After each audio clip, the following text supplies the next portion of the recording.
I'm an avid hiker. I've traveled all over the United States and hiked more trails than I can keep track of. Being stationed here at Joint Base Lewis McChord in Tacoma, I have easy access to everything the state of Washington has to offer.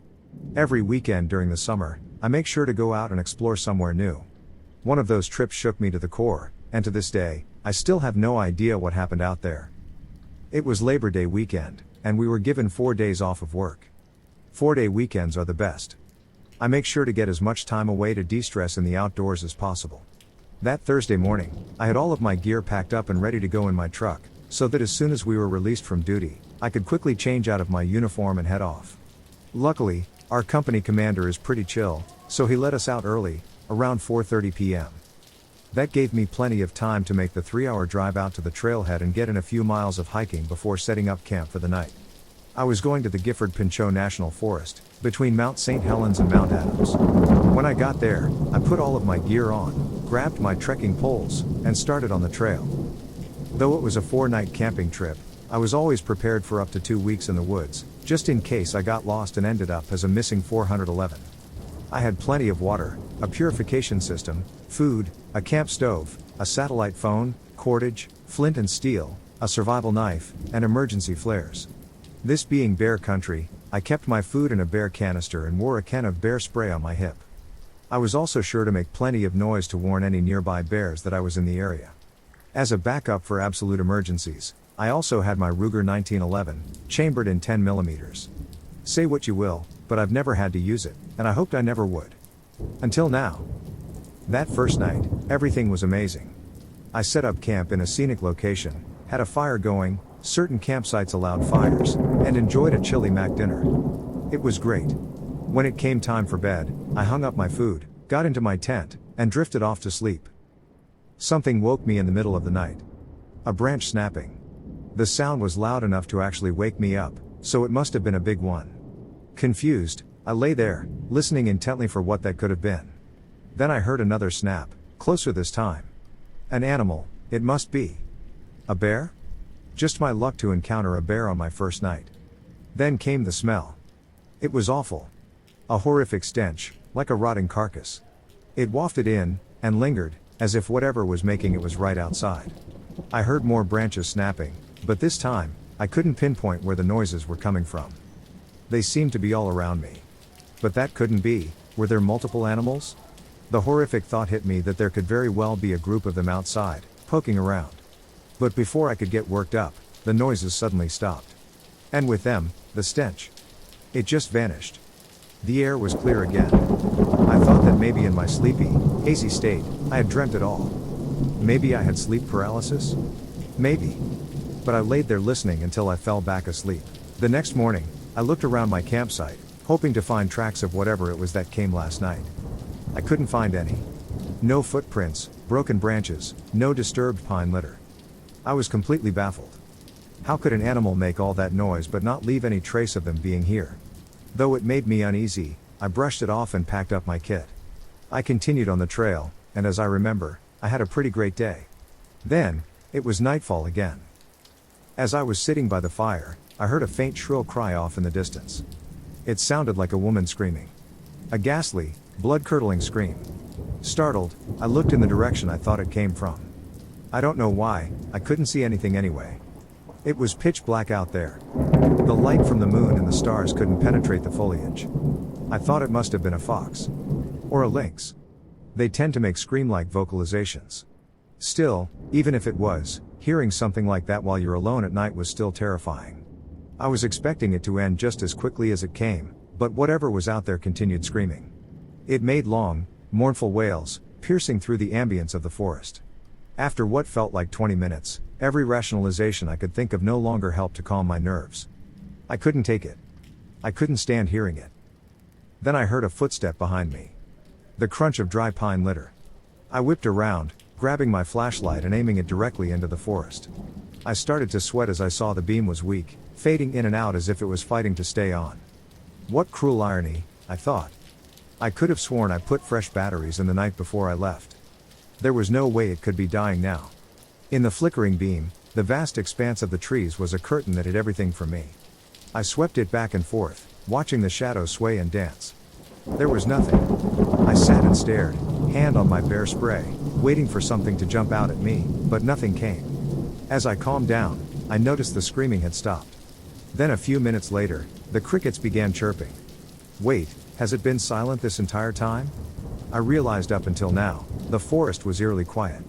Other than the mysterious screams, there were no crickets, no wind sweeping the foliage, no owls. Why didn't I notice it was so quiet? When did all that noise stop? Was it ever there to begin with? Completely baffled by what had just happened, I got ready for bed. In my tent, I checked my flashlight again. It was working perfectly fine. The beam was as strong as it was before the trip. Must be fluke, I thought. Though I was on edge, I still managed to fall asleep. But once again, in the middle of the night, I heard the sounds of branches snapping around me. They were closer this time, with the footsteps more frantic. Like the night before, the awful smell of rotting meat also accompanied them. This time it was so strong it felt like a cloud that was right on top of me. But there was something new. It sounded like someone laughing. It came from the same direction as the screams. I was confused at first, but as it got closer, I was absolutely sure it was someone laughing. Or at least it sounded like it. A high-pitched giggling laughter. Like a dog or a hyena imitating a human's laugh. Foxes could make a sound like that. Maybe it was a fox. Maybe the same fox that made the screams. Oh, who am I kidding? This was no fox. I had no idea what this was. At one point, the laughter sounded like it was right outside the tent. But for some reason, I could no longer tell where it was coming from. It was like as soon as it got close, it was somehow all around me.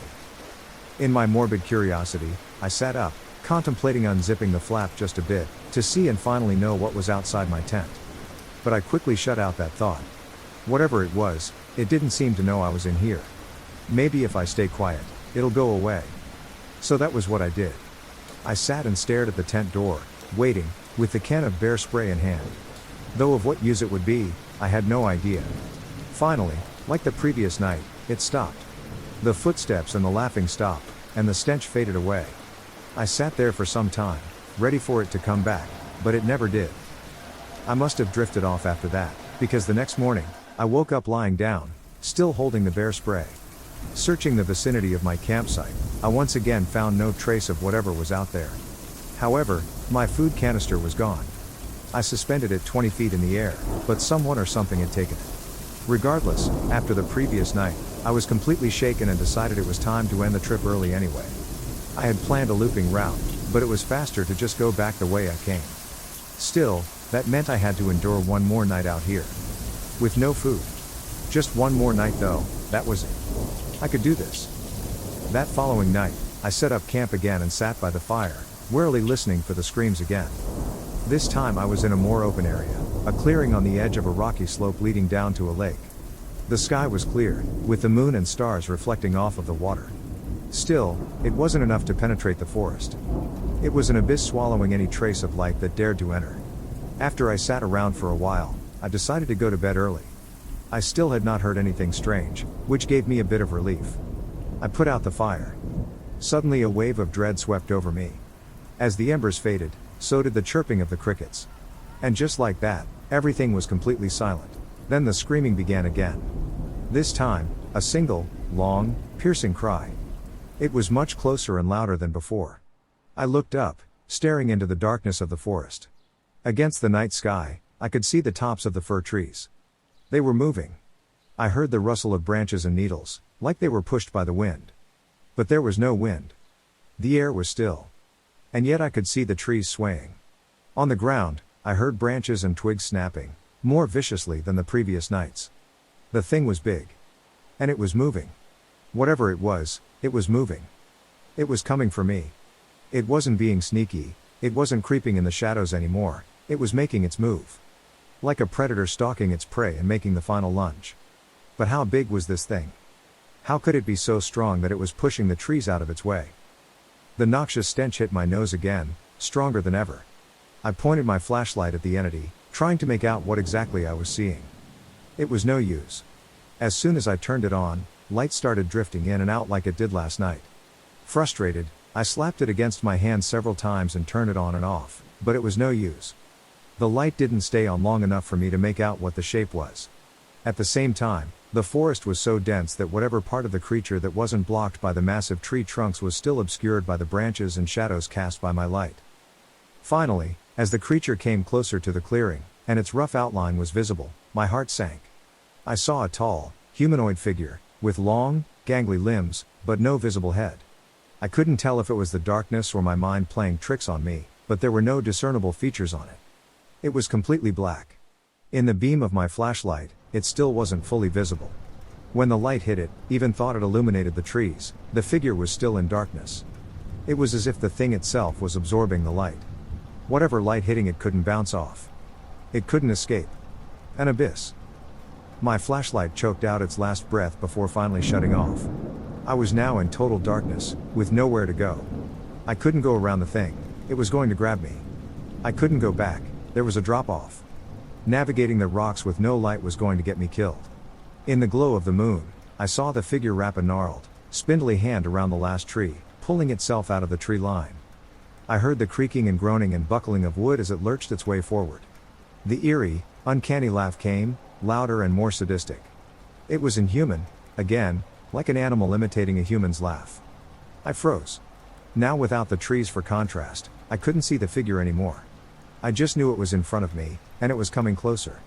But even though it was in front of me, the sound of its laughter seemed to come from all directions. How? If it was echoing off the mountains, I would be able to tell. But it seemed like the sound was wrapping around me. And so was the odor. With no other option, I had to fight back. I pulled out the bear spray and flicked the safety clip off. I aimed up at what I thought was the thing's face, and sprayed, holding the lever down until the entire can was empty. Unsurprisingly, that didn't seem to faze it. The creature kept coming. It was worth a shot.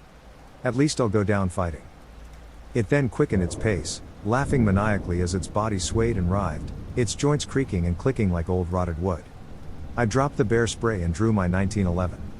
I always carried with a round in the chamber and the hammer cocked. Ready to go.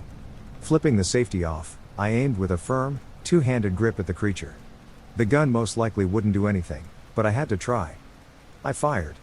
Once, twice, 3 times, over and over. Under the surge of adrenaline, I barely heard the gunshots as they rang out, but I could feel the force of the creature barreling towards me. Remembering back, I could have sworn I saw it reach out with a spider-like arm, fingers practically touching my head. I emptied the magazine. All 8 rounds, gone in what was probably the span of 2 seconds. I squeezed my eyes shut, preparing for what was to come. But right when I thought I was going to die, a sudden gust of wind smacked me. It was immensely strong, and felt like it was going to knock me backwards down the slope. The wind howled and ripped at my clothes. It was ice cold. I looked up, and the forest suddenly burst with light. A pinkish purplish glow emanating from behind the trees. It lit up the sky and reflected off the lake and the glaciers on the mountains. It pulsed and shifted in hue, and seemed to flicker and dance like an aurora. I stared, completely baffled by what I was witnessing. Quickly, the light faded, and so did the wind and the stench. The forest was dark and quiet again, and the creature was gone. I sat on the ground, staring at the forest, trying to comprehend what I had seen. All I could hear was the ringing in my ears. Afraid that the creature might come back, I relit the campfire and waited for it. When my ears finally stopped ringing, I heard the crickets and other insects again. It was the most reassuring sound I had ever heard in my life. For the rest of the night, I sat by the fire, too afraid to go to sleep. When the first light of dawn came and the birds began chirping, I immediately packed up my camp to leave as soon as possible. Finally, I picked up my spent brass, and as I looked around, I tried to find any sign of the creature's presence. But like before, there were no footprints, no broken branches, no disturbed foliage. No evidence that an enormous creature had been there. I ran the entire way back to the parking lot. For miles, I ran with all of my gear on, disregarding the fatigue from staying up the entire night. As soon as I got into my truck, I drove all the way back to Tacoma without stopping. I had contemplated telling the guys in my unit about what happened, but I didn't exactly know what I would say. I didn't even know where to begin. None of it makes sense. I've searched all over the internet hoping to find an answer. Hoping to get some clue, or to find someone who has seen the same creature as I did. Like I said, to this day, I still have no idea what I encountered out there. But I do know that Washington, and the entire Pacific Northwest, is notorious for unexplained phenomena. Be careful out there.